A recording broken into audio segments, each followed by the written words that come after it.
And a good morning, my amp unit. You know what time it is. Actually, it's like 5 a.m., so technically it's time for some more coffee. 1 second. But it's also time for my red team to go! It's time for my amplified badasses to wake up, get up, get amplified to the max. Now, coming off the heels of a wild Backlash live stream review not even 16 hours ago, which, by the way, is already racking up thousands of views. Salute to my amp unit, man. Thank you for the love and support that you showed that live stream. Thank you for all the ups, man. I think we were nearing 600 last I checked for all the thumbs up. You guys rock, man. You're bringing that live stream to life. We dropped facts like nobody else does in this community. We made the Samuel Simpletons cry them salty tears. We made the bitch boy Bradens go running and screaming to mommy and daddy. We made the crybaby Karens yell out, "Shut up, you mean YouTuber. You're an asshole, BC, a real jerk." Why, thank you. Oh yeah, we got the community talking during that Backlash review, and we're about to do it all again in this video, this review of Raw for May 17, 2021. Rematches, fruit roll-ups, nonsensical booking. It's Monday Night Raw. So of course we have all this and more, including the end of Bobby Lashley's beast booking thanks to the awkward return of Kofi Mania? Oh, we're gonna talk about it. And Shayna Baszler and Ricochet are in heavy competition with one another to see who can possibly lose more matches than the other. Who is buried into obscurity more than the other? Is it Shayna? Is it Ricochet? They're in competition within and amongst themselves. We're gonna talk about it. And during the 45th rematch between Charlie Flair and Asuka, Charles attempted a moonsault out of nowhere on John Cena last night. Now, you probably missed it or just didn't see him because it's John Cena and you just can't see him. But Charlotte evidently could. Charlotte left Asuka up at the top rope. It was supposed to be a Spanish fly. And instead, Charlotte went into business for herself and just cascaded, launched herself into a moonsault into thin air. At first, you would have thought it was little Jimmy, right? Maybe he got lost after school, tried to find his way home, found his way to the Thunderdome, was going to run across the ring to try to chase down Daddy Truth, right? And maybe Charlie said, "There's little Jimmy, I'm going to squash him like a bug." But upon further examination, we do believe that it was Uncle John, that it was indeed John Cena that Charlie Flair saw. Or maybe it wasn't little Jimmy or John Cena. Maybe Charlie Flair just botched epically. Oh, you can't say that, though. We're supposed to say she's the best. She's the queen. How dare we say she botched? That would be dropping facts. We can't do that with Vince's golden child. Oh, but we can on this fucking channel, and we shall. We're gonna talk all this and a whole lot more. And again, we waited 3 hours. 3 hours for Kofi Kingston. An open challenge. Could be anybody. A huge splash. Finally make a difference on this show for the better. Get fans invested, interested, and excited once again. Could be anybody. From Keith Lee to Aleister Black. Bray Wyatt for one night. If the dude's not going to lose the title, which the title was not on the line for Lashley, and he's going to lose anyway, which he did, first time in months, I don't care about what brand you belong to. You could have done something special last night if the dude was going to lose anyway and still keep his championship, and you decided to go with the fruit roll-up?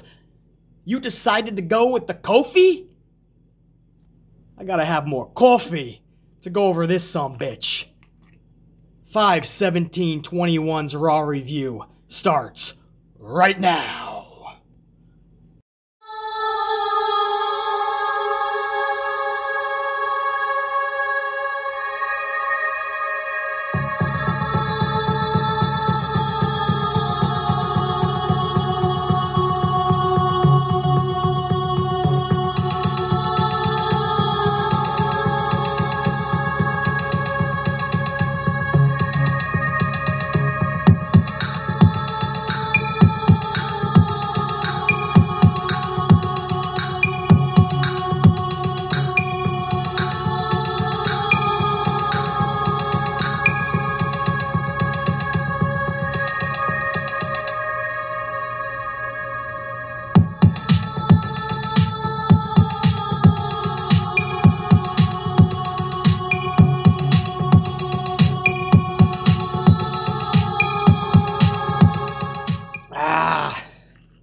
Salute again to my amp unit. No matter how bad this product gets, you guys still show up to this channel to show that love and respect, man. No matter how bad this Monday Night Raw show gets, you know you can tune in to this channel every single time and be entertained while we drop facts. No matter how sad that might be. But let's be honest, who else are you gonna watch in this community? A dude that looks like Orange Cassidy? You're gonna watch a dude that looks like he's filming in his bedroom, but only after mommy and daddy go to bed? You're gonna watch a dude that gives hand gestures to decide if a show was good or bad in front of his little green screen? Come on, you're gonna watch a dude sit in a bar drinking tiny beers? I'm just joking on that last one. That's my boy. Much love. Get a bigger beer, damn it! But in all honesty, everybody's just doing their thing, man. Much love to everybody. We kid because we care. We have some fun. I'm sure the whole entire community is just trying to get a good product, man. And we're just not getting it on Monday nights. There's just no other way to put it, man. I'm just going to jump right into it because there's a lot to go over. 3 hours of nothing, but we're going to turn it into something because we're going to dissect this shit. I'm not just going to give them a mulligan because they phoned it in yet again. They actually let a lot of these matches go last night too, by the way. They actually let them wrestle. So on the surface, a lot of you probably thought BC were just going to say, hey, we got some great wrestling matches. But no. I'm gonna show you, when you just parade out there rematch after rematch, it doesn't matter at that point if you give them a half an hour. Because we've already seen it so many times, and it's not doing anything to get us interested for the future. So, I mean, a good television show, and I say this a lot on this channel, but think of your favorite show. I just started watching Walking Dead. Some more of my favorite shows would be Sopranos, Breaking Bad, Ozark is a good one. I even like Cobra Kai. Those are my shows, right? And I get into them, and I love those shows because after every episode, you don't just want to tune in to the next episode, you have to tune in to the next episode. That's what WWE used to do back in the day. They had such compelling storylines and badass characters that were larger than life. You had to tune in the next week. They left you every week with a cliffhanger. These days, man, you get nothing out of these shows. It's lifeless, it's soulless. There is nothing. No energy, no spark, no amplification, no interest, nothing during these shows, man. And when they go off the air, you literally think to yourself, Well, that was another wasted 3 hours, and that was never more evident than after last night went off the air.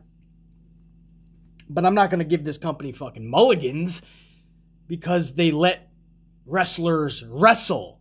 That should be a given. We're not going to all run out into the fucking middle of Fifth Avenue and throw a parade like my Yankees just won the World Series or my New York Knicks. That's going to be the biggest parade New York has ever fucking seen if my Knicks were to pull off even a playoff victory. A series playoff victory? I don't think anybody even sees them doing that. But we're not going to run out into Fifth Ave or Broadway and throw a parade because wrestlers wrestled last night. No. What are the storylines? What's going on with the characters? What's going on for the future? Nothing, nothing, and nothing. So no, I wasn't ever, not even an inkling of a thought last night, was I going to praise this show because wrestlers wrestled. I hope that clears that up. And if you're new to this channel, if you're just subscribing today, welcome. I hope you can handle the truth. This is a channel where we don't talk about just our opinions. I just mentioned I just started watching Walking Dead not long ago, and I saw zombies show up at Backlash. So there was a part of me that actually liked that. I was thinking, Walking Dead. Is Miz gonna turn into a walker now that he got bitten? He got eaten? Right? But when we did the review, I tallied that into the ugly column because you just can't have that for no reason, out of nowhere, no explanation, nothing. Explanation, I can fucking speak. Let me get another sip of coffee. It's early still. My opinion doesn't mean shit. Not even your host. Not even BC's opinion. It doesn't mean shit. They're just opinions. They're like assholes. Everybody's got one and they're usually full of shit. We deal with facts on this channel. That way they're not disputed. So welcome to the channel if you are new. My veteran subscribers will tell you, we only dish out facts. If you can handle them, you can stay on the channel and you are a full-fledged, full-throttle amplified unit member. If you can't handle the truth or you cry them Samuel Simpleton tears and you run to mommy and daddy like a crybaby Karen, and you can't handle shit like a bitch boy Braden, hit the bricks. You're not needed, you're not wanted, you will be booted from the channel. I need an amplified unit that can handle facts, man. This show sucked. It just did. Wrestlers wrestling is a given. I'm not gonna praise this show because they let 4 or 5 matches breathe a little bit. No, that should have been happening the entire fucking time. Now, if you put out matches that we give a shit about, storylines that captivate us, well, now we're talking. Now we can discuss some positivity.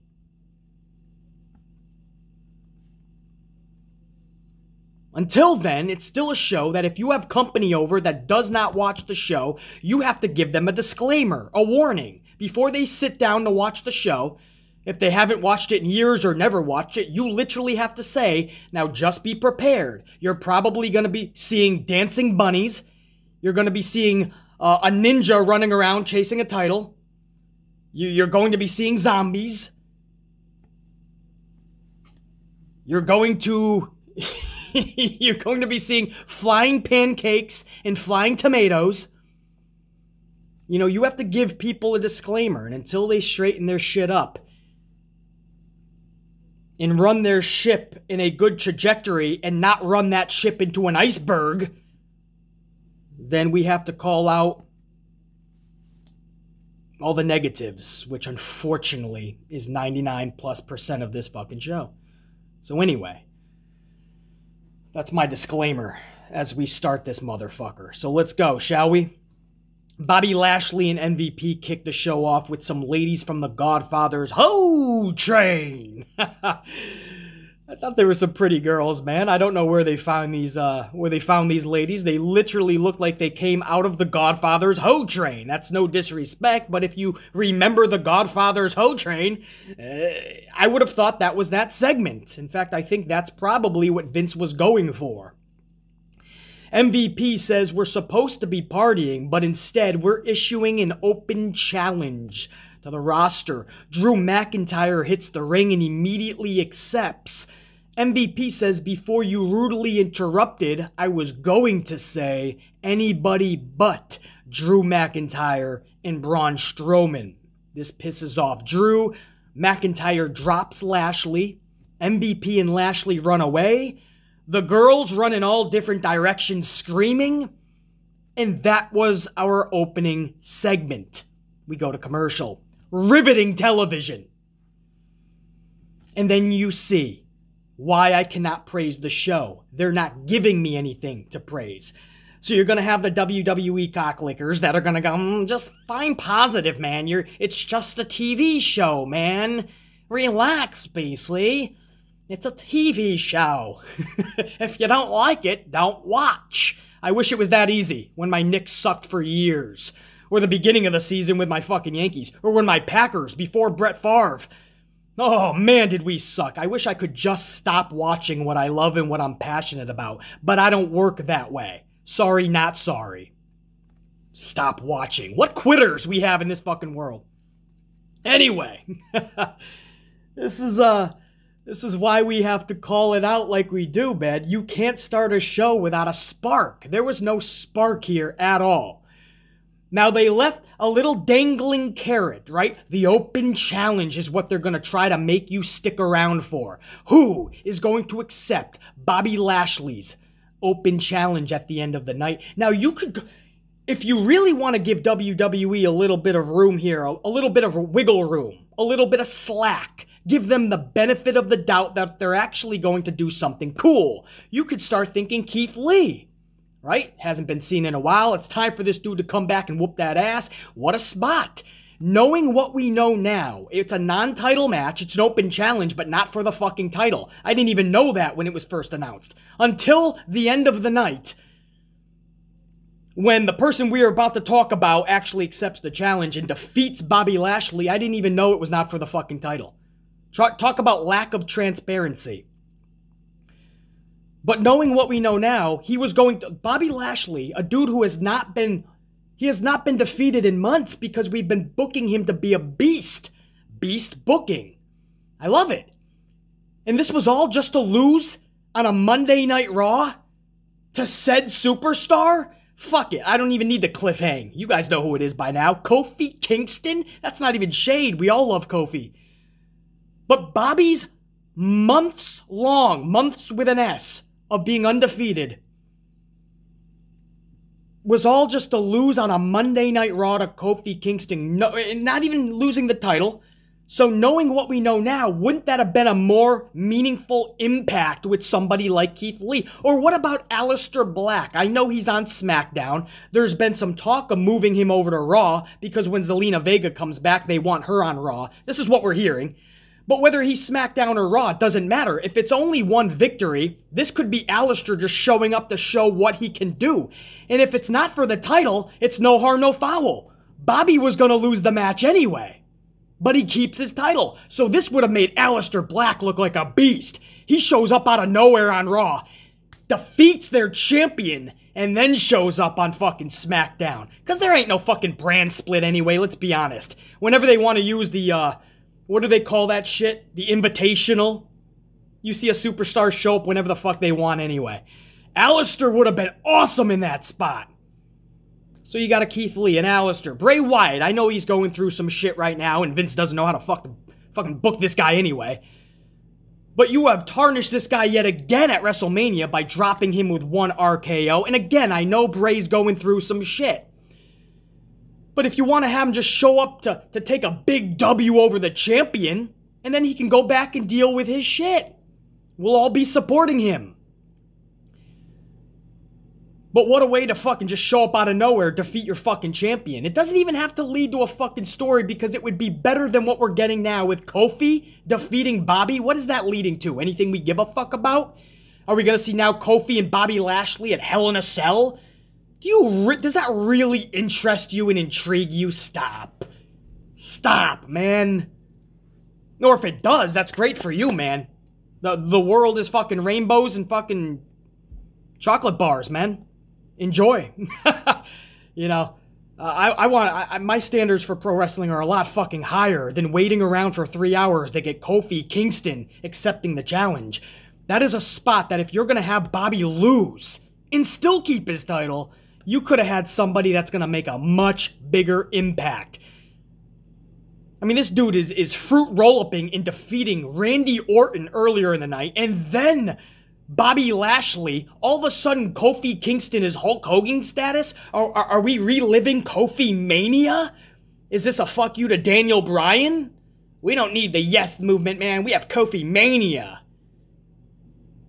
And we can press that button whenever we want. No, it's not the same feeling as a few years ago. Again, that's not even shade to Kofi. I just don't understand this logical, or it's illogical, this way of thinking with this company. They baited everybody in for 3 fucking hours. I had to watch the show anyway because, you know, I do my notes and I have a review that thousands of people, thousands, are going to depend on. But for people that were honestly expecting a big name or at least something fun, you just got a dude we just saw an hour before. You saw Kofi Kingston. You can't make this shit up. And that was the start of the fucking night. With just the announcement of the open challenge. And then by the end of the night, we were all scratching our dome piece going, what the fuck did we just witness? It's WWE trolling their own fucking fan base. Then we go into AJ Styles versus Elias. I honestly believe WWE doesn't even remember doing this match several times just a few months ago.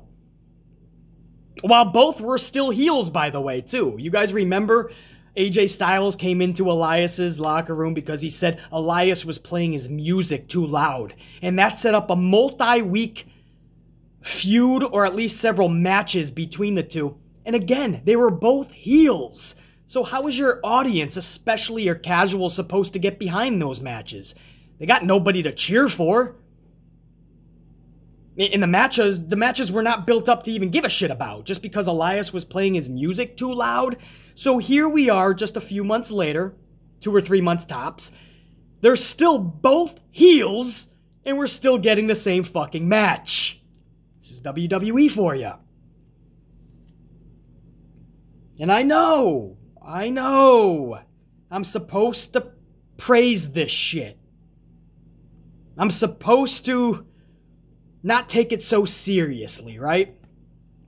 I should just sit back and enjoy it. I know. I've heard it all before. Sit back and just enjoy it, man. What is there to enjoy? What's there to enjoy? That is why I break it down and dissect these reviews the way I do, because I want people that think I'm just too negative to see that I'm actually just being factual. I'm fair. I'm consistent. I'm consistently fair.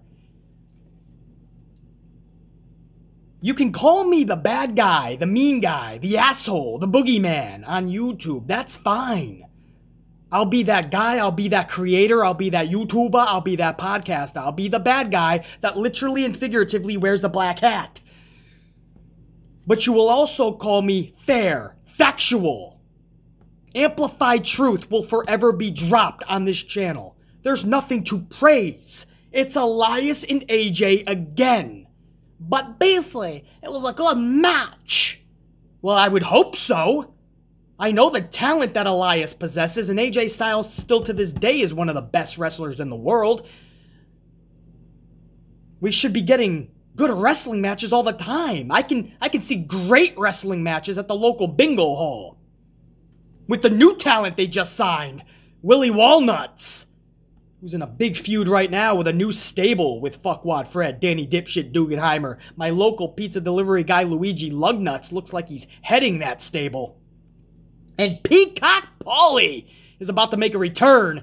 It looks like he might be in the corner of Willie Walnuts. So we'll see what Peacock Paulie has to do. But anyway, that's the local bingo hall. That's where I can see great fucking wrestling. Great! At least the local bingo hall gives us storylines, characters that I give a fuck about. Even if their name is Luigi Lugnuts and Peacock Paulie. Anyway, back to this match. Match ends in some wonky disqualification. All I can think is, oh shit, this is the next feud for AJ and Almost. That's right, I call him Almost. Because he's almost a professional wrestler. Just a little bit more training, just a little bit. Couple more years, and Omos will be right where Vince needs him to be. All I can think is this is the next feud, man. Elias and Riker. And I like Elias and Riker. But every week, every show, these four, or three really, I don't see Omos really fucking wrestling that much in the next month to lead us to Hell in a Cell. But these three, you're going to see AJ Styles versus Riker. You're going to see AJ versus Elias yet again. You're going to see a bunch of one-on-ones. You maybe will even see a tag team match between the two before Hell in a Cell. But this will all be every week. Every show you're going to see them fight. That's going to be the storyline. No interest, no care, no effort is going to be put. No creativity is going to be put into this storyline. There is going to be no storyline.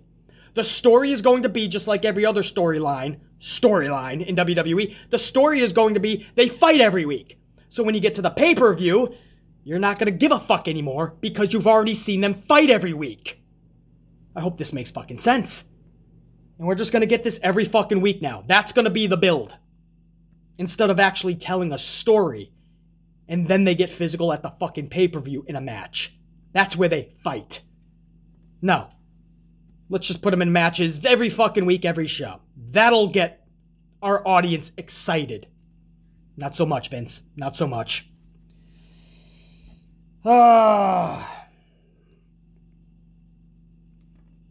So yeah, we'll get them every fucking show. And Almost will just stand there like a wax figure at Madame Tussauds. Right? Like the fucking Washington Monument. He'll just fucking stand there. Oh, I'm going to catch you if I catch you. I just don't move very fast. Like fucking Baymax. I don't move very fast. Like fucking Michael Myers. You ever see Halloween? Like Michael Myers could easily get any one of the people he's trying to get if he just moves his ass a little bit. Drink a fucking coffee. A little bit of Dunkin' or a Starbucks, a mom and pop coffee. Michael Myers is going out, he's trying to fucking kill someone. He looks like he's fucking taking a walk in the park. Looks like he's literally going to order his coffee at Starbucks. Oh, I can't wait to get my latte. Oh, looks like I'm gonna kill Laurie Strode first. Come here, Laurie. Michael Myers doesn't move. Move your ass, you know? Almost just fucking walks. like he's gonna do something, man. And everybody is just, nobody even has to run away from him. They just kind of have to like skip a little bit like AJ Lee. Like, come on, man. They're playing hopscotch. They're playing fucking Monopoly, Yahtzee, fucking doing ring toss. Before Almost even fucking gets in his vicinity. You could play a fucking video game, man. And finish the video game. You could play old school Mario Brothers, capture the princess from King Koopa, and Almost is still not gonna be in your fucking vicinity. Moving on. Alexa Bliss cuts an interview backstage in her playground with the new tag champs Tamina and Natty. Tamina and Natty get freaked out and they pretty much hightail it. This leaves Alexa going, "Is it something I said?" And then she wishes them luck and says she will be watching that match later on. Of course, we saw something hinted last week with Shayna Baszler. Her leg froze up. And we thought it was maybe Alexa casting some fucking type of spell on her. So Alexa said, "I'll be watching your match later," to Tamina and Natty. But she said in that playground segment that Lily actually likes Tamina and Natty. So you knew it wasn't, they were not the target for Alexa Bliss. So we'll talk more about that in hour number 2, I believe.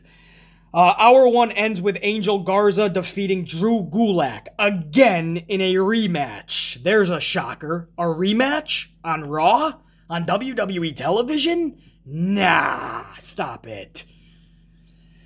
This time, instead of shoving the rose up Gulak's ass, Garza shoves it down his mouthpiece. Right down the mouth chute. So, I mean, Gulak is just, was it last year that he got released or his contract was up and everybody was like, what? They let Drew Gulak's contract expire?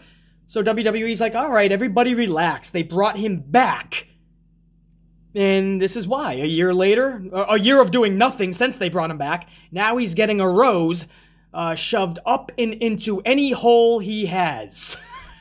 So listen, I'm not booking this shit, man. This is your boy Vinnie Mac you can blame, all right? This isn't Bruce Pritchard, this isn't Kevin Dunn, this isn't 617 other writers. This is Vince McMahon getting his rocks off. Anybody that has followed WWE for decades, like BC, you know damn well, this is Vince's booking, man. And it's pretty fucking atrocious. But that's WWE these days, is it not? Hour number 2 starts with Randy Orton versus Kofi Kingston. Match was nothing remotely close to what they have done in the past together. And that's the thing with these rematches in these reviews. If you're going to redo matches, they have to be reviewed with past matches considered. On top of a subpar match, the finish was given no care or effort whatsoever. Orton gets fruit roll-upped by Kingston.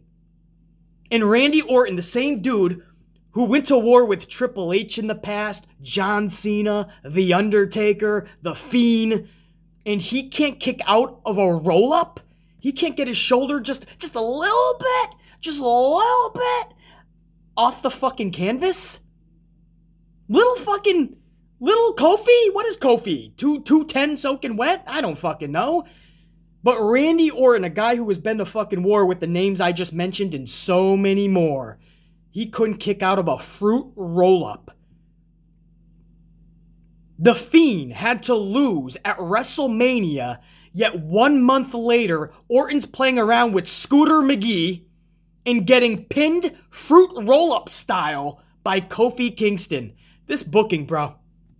What do you say to it? And there's always some dipshit. No, I liked it. I didn't mind it. You're thinking too logically, basically. You're using common sense. I know. What the fuck am I doing? Talking about WWE with common sense. What the fuck is this channel coming to? Oh, man. So, Orton just loses just like that, man. We had to watch The Fiend lose at Mania to watch Kofi Kingston a month later defeat Orton. But it doesn't matter, because Orton's in a tag team now with Scooter McGee. Stoner McFly. Right? They don't give a fuck. Which, by the way, him in real life, him and Matt Riddle, Randy Orton and Matt Riddle, must be having a blast together. Literally, a blast. That's probably why Randy wanted to work with Riddle, man. They were probably working together backstage for a while now. And they're probably having the time of their lives. Hey, man, whatever floats your boat.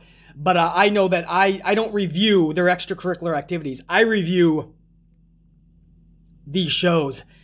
And you cannot have The Fiend drop a match like that at Mania and then just 1 month later just like be like, now we're going to have you lose via fruit roll-up to Kofi.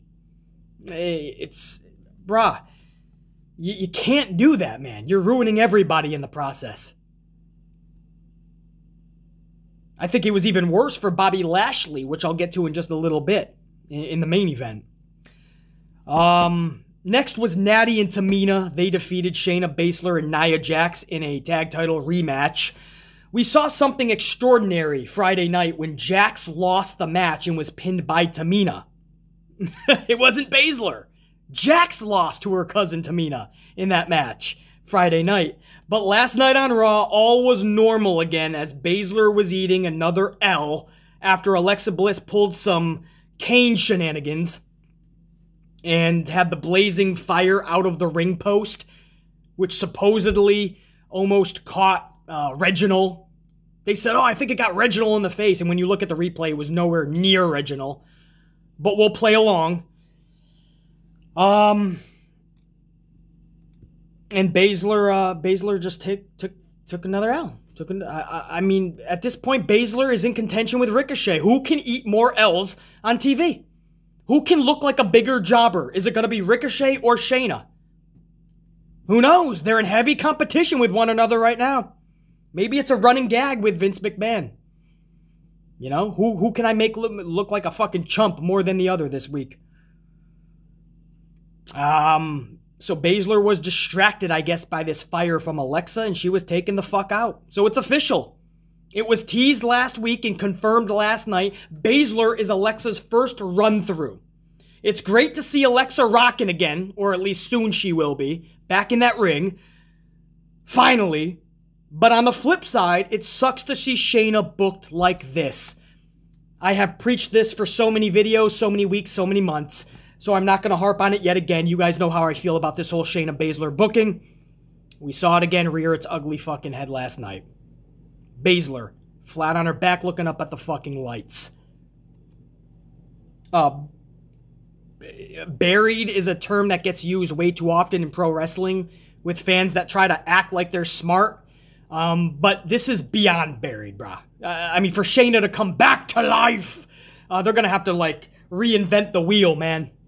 That's how bad it is for Shayna, just like Ricochet. Speaking of Ricochet, Sheamus then defeats Ricochet. Obviously. I mean, it's Ricochet. Did you expect him to win? Now, was it a good match? Yes. But that's not surprising, right? I mean, it's Sheamus, it's Ricochet. Of course they can put on a good wrestling match. The fact that Ricochet has been buried since the Revolutionary War takes a lot of care out of the realm, wouldn't you say? The finish was botched.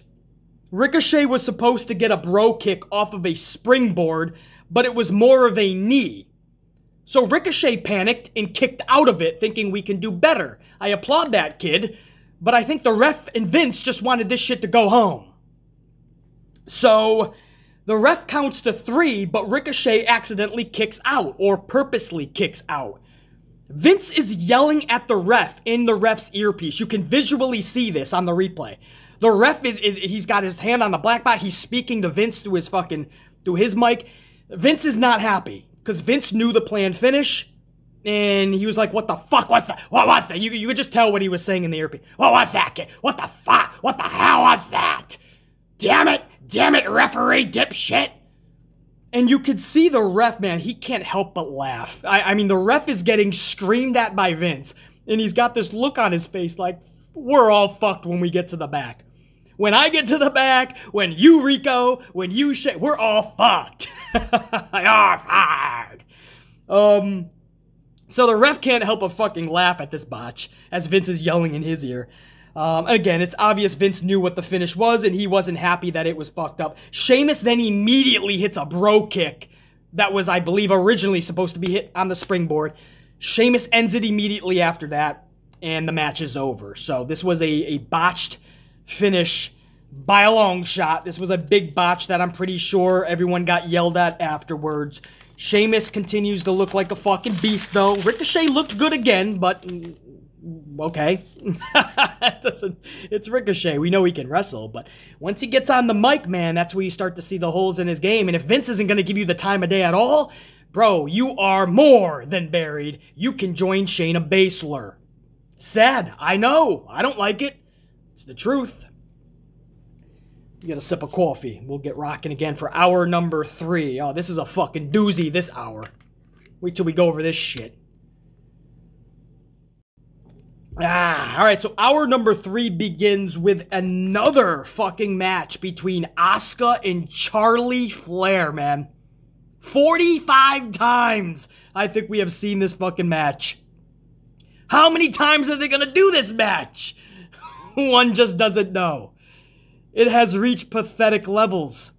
Ripley comes to ringside halfway through this thing, and it's clear the story, for Vince anyway, is between Charlie and Rhea. Asuka is just the Joanna jobber. Sad but true.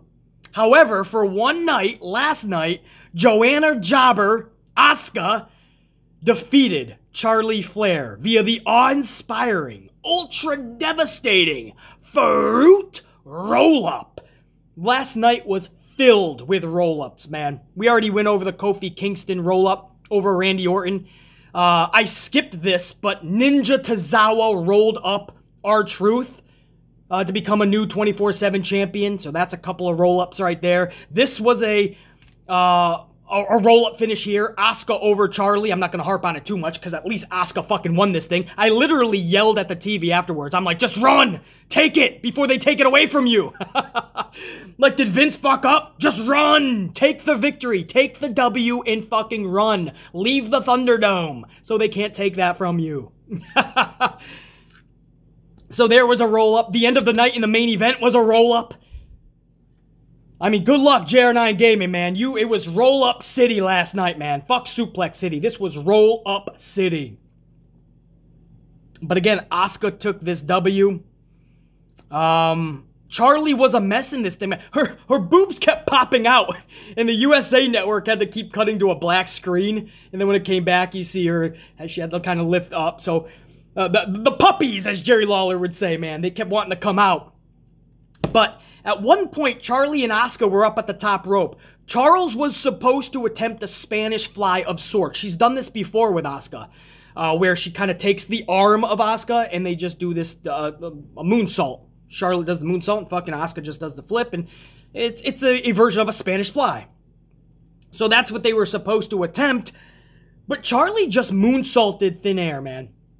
The joke around the wrestling community is it was little Jamie or even John Cena. You just couldn't see him. That's the joke currently this morning. It's early, but that's the joke going around, so I expect that to continue. But no, it was not little Jimmy. It wasn't Jonathan Cena. It was thin air. Charles, you can blame Asuka for botching first. It wouldn't matter.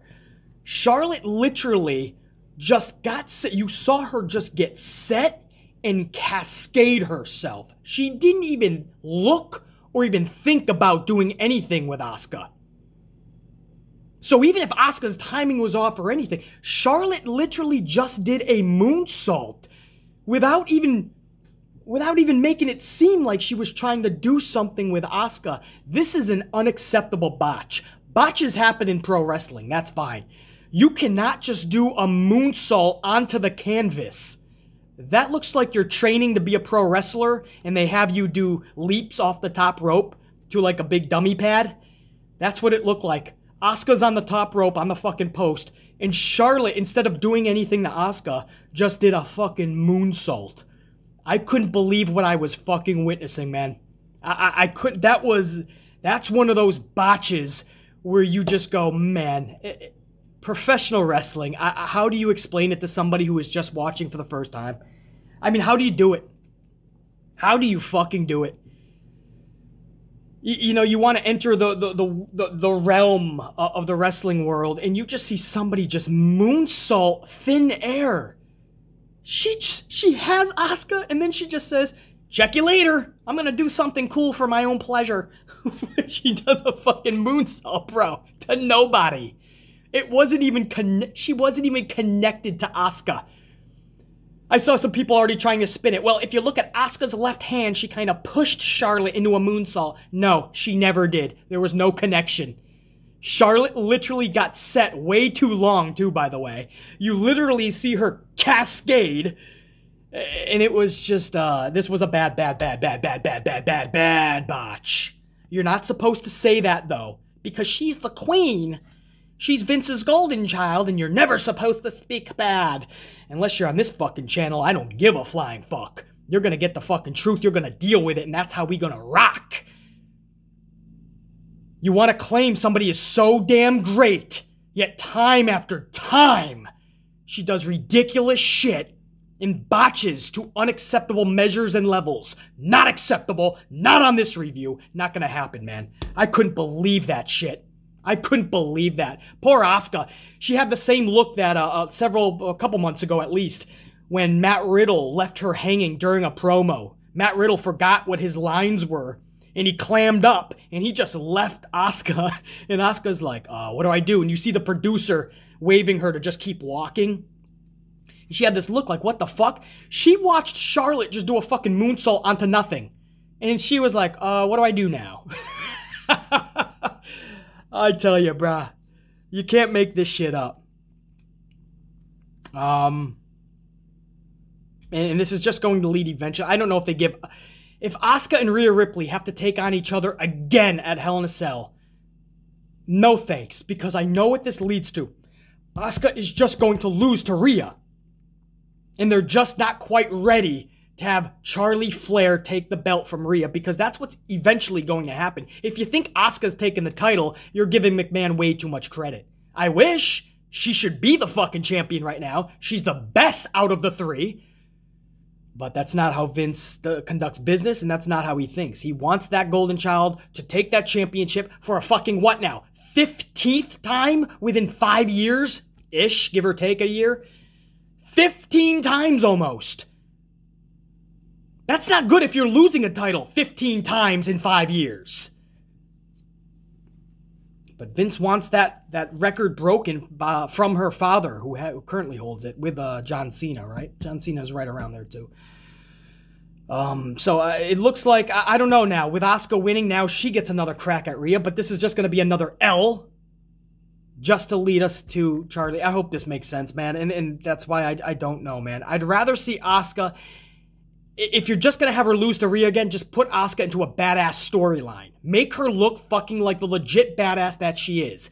If you don't want her with a title, that's fine, but stop feeding her to Rhea Ripley and Charlie Flair. Just because she won last night, and then what? Do we get Charlie Flair beating her next week? More 50-50 booking into irrelevancy? I'm set with all that shit, man. So I'm taking that victory. As I said, Asuka run, but we're also skeptical as to what it leads to, because I think we all know nothing. Then we have another lumberjack match, this one without the walkers, no undead, no zombies. This is Damian Priest and Johnny Drip Drip. The Miz is actually injured, we're hearing. Maybe he actually got eaten by the zombies. Who knows? Maybe he comes back as a walker. Anybody who watches The Walking Dead, you know what I'm talking about. Listen, that'll be the most interesting Miz that we've seen in a long time. Don't act like we haven't seen zombies in wrestling before. ECW had one. AEW has one. What's her name? Abaddon? Some shit. WCW used to have one. And now we have Zombie Miz. Who knows? But we wish the Miz nothing but the best if he is indeed actually injured, which is what the latest report that I saw. So this is Johnny Drip Drip versus Damian Priest. Again, lumberjack match, no walkers, no zombies.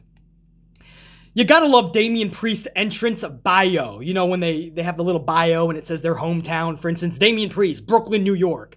And if you've been around for a while, they list your accolades, like 5-time champion or 7-time intercontinental, who knows. For Damian Priest, because he's so new, they put hometown, Brooklyn, New York, maybe something else, and they go, hangs with Bad Bunny. I shit you not. He said, Damian Priest's bio says, hangs with Bad Bunny. How do you not laugh at that, bro? BC, man, I LOL'd for about 6-7 minutes, guys, afterward. I couldn't help. I don't know what it was, man. That was a legit LOL. His fucking accolades bio hangs with Bad Bunny. And that was a quote. It says hangs with Bad Bunny. That's how you know you can get behind Damian Priest. That's when you know he's a badass. He hangs with Bad Bunny. Oh, these bios are so fucking stupid. You guys remember V1, Matt Hardy version 1? His bios used to be badass. The fucking V1 bios, man. Matt Hardy likes orange Skittles. What the fuck? Anyway, that was my LOL during the night anyway. Something had to fucking make me laugh on this trash show. The Lumberjacks here were such a smorgasbord of mishmash motherfuckers. The Viking Raiders, to Titus, to Mansoor. Even Nikki Cross was out there as a lumberjack. What the fuck? Nikki Cross? How does she even get... It was like they just literally went to the Catering Crusaders, which were all just eating their fucking moose cakes backstage at catering. And they were just like, you know, Vince had one of his cronies gather everyone up at catering. You're all needed right now in a lumberjack match. And they're like, huh? We're being used? What do we do? How do I... Don't worry, you're just going to hang around the ring. And Nikki Cross is like, cool, I'm coming too. Nikki Cross, they had a female out there for a men's lumberjack match. And she seems so out of place. Everyone's beating the fuck out of each other at one point. And Nikki Cross is just like on the stairs watching. She's like, this is fun, but I really do miss the moose cake. Oh, man, I don't know. I thought Nikki Cross, that was another LOL moment. So there was 2 LOLs in one fucking match. I'll take it. Again, when you're so fucking depressed watching this show, these LOL moments can add up. Priest defeats Drip Drip via Hit the Lights. I think we knew that was going to happen. I really want to see something for Johnny Drip Drip, man. I like this dude. I like him and Miz have chemistry too, but I want to see something special with Johnny Drip Drip before he drips away out of WWE. So, but Priest needed this W because at Backlash when he defeated The Miz, nobody was talking about that. We were talking about zombies, let's be honest. We still are to this day.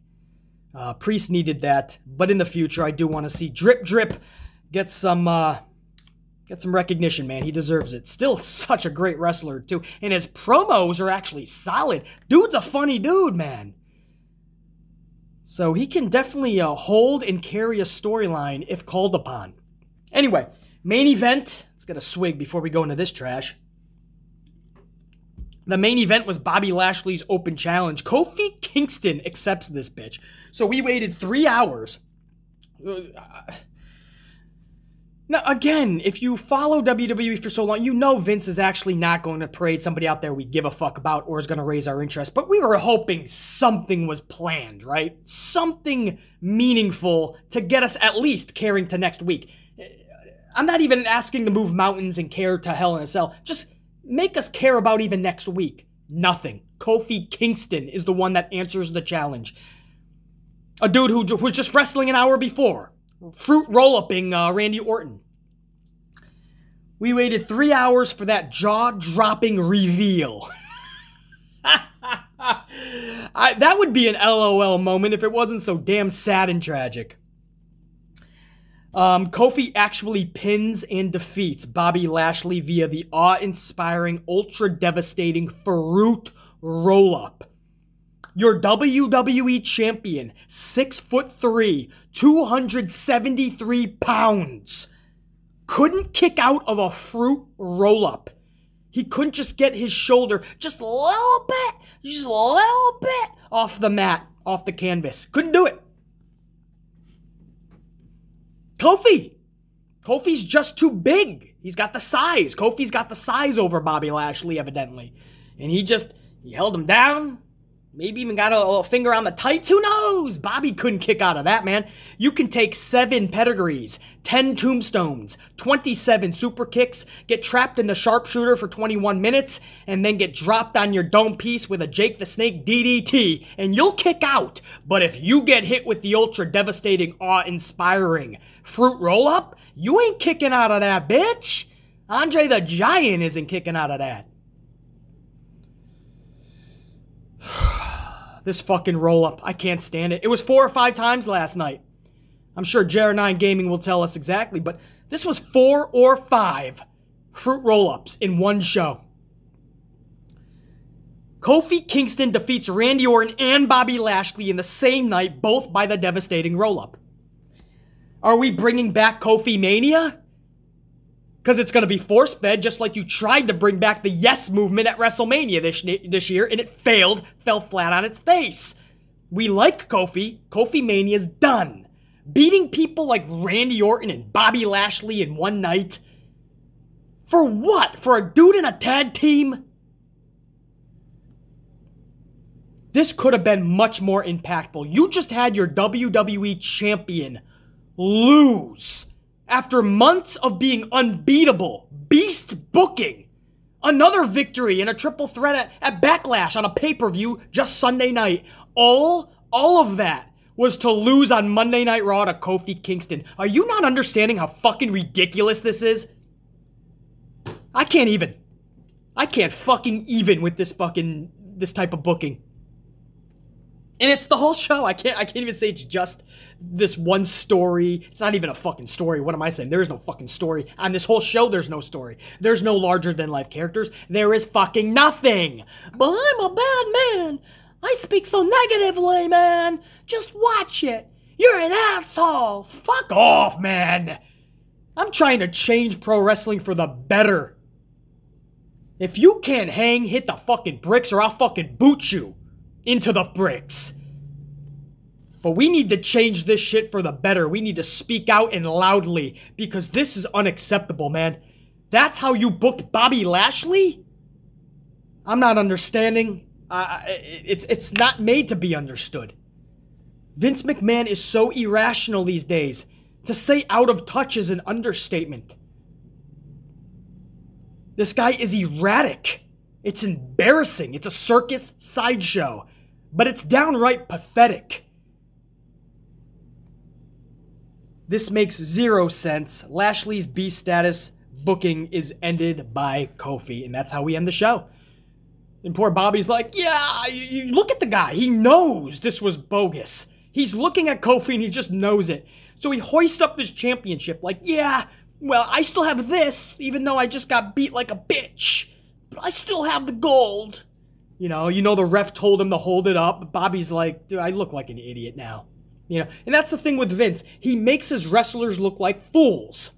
I said the same thing with Bray Wyatt, one of the most captivating characters in all of pro wrestling for the last 10 to 15 years at least, is Bray Wyatt, the Fiend especially. Bray Wyatt is amazing. He's a creative genius. And Vince has him get beat in less than 2 minutes to Goldberg at one of the Saudi shows. And then he has him lose in 6 minutes to Randy Orton via 1 RKO. And again, I know Bray's got some shit going on, but even if you need more months off, a character like Bray needs to win that match, and then he can take another hiatus. Because when he comes back, you'll know he's a threat. He's a badass. He's somebody you gotta go, oh shit, you ain't beating him. But no, having him lose and then go on a hiatus, then why the fuck are people gonna care when he comes back? They will, because Bray's so fucking awesome. He'll captivate you once more. But if Vince keeps up this bad fucking booking, we're always gonna be in a state of flux. If one person is not giving any leeway, then it's always gonna be fucking a yin and yang yo-yo situation. And that's how it is with this entire fucking roster. Bray is just an example. Bobby Lashley is the next one to fall victim to this type of booking. Why would you book him up to be a fucking beast to ruin it on a Monday Night Raw? And there's some clown that'll go, it wasn't ruined. It's one match. Relax. Let the story unfold, right? These are the stupid shit that some wrestling fans say. No, it's ruined because there's smart people watching that are going, oh shit, it's that easy to beat Bobby? When for months we were going, oh shit, is anybody gonna beat Bobby? I'm not saying it was on the same status as Roman Reigns, but it was pretty badass. They were booking Bobby B status. And now it's easy. A dude who just wrestled one of the top wrestlers in the world, Randy Orton, earlier, right? He already wrestled a match. He can come out and beat you in fucking 10 minutes. All he's got to do is roll your ass up. You ain't kicking out of shit. And that's our champion? That's our 6'3", what is he, 273-pound champion? Yeah, what a badass. No. Logical wrestling fans that use common sense are going to put two and two together, and it's going to make it harder for them to believe what the fuck they're watching. I'm the Amplified Man. That's your Raw review. Thanks, guys, for hanging out just for a bit, right? Hangs with Bad Bunny, right? The Amp Unit's bio. Hangs with BC. Remember fucking Boy Meets World? Plays with squirrels. Plays with squirrels. What's his name? Eric Matthews. Oh man, one of the legendary characters when I was growing up. Salute to my Amp Unit. Thank you guys for tuning in, especially for yous. Yous? Who speaks like that? Hey, all of yous. I speak like that, I guess, man. That's the New England and the New York in me. Anyway, maybe it's just a fucking an Italian thing. I don't know. All of yous for tuning in, especially yous that lasted from minute 1 all the way to the end of this review. You guys are rock stars. Thanks for smashing that up. I really appreciate it. Thanks for smashing the subscription button and any other ways that you guys showed the love and support to this channel, man. Hopefully you guys can feel that energy and amplification right back. I try to give it to you every fucking second of every video, man. I make sure that we are the very best to do this wrestling thing on these podcasts, on these videos, on these live streams, on this platform. And if I ever feel like somebody is doing it better than me, I'll just have to leave the fucking platform. Luckily, it ain't fucking happening, brah. BC's on another fucking tier, another level. Another stratosphere. Much love and respect. Think, be, live, amplify. Till next time, check you later.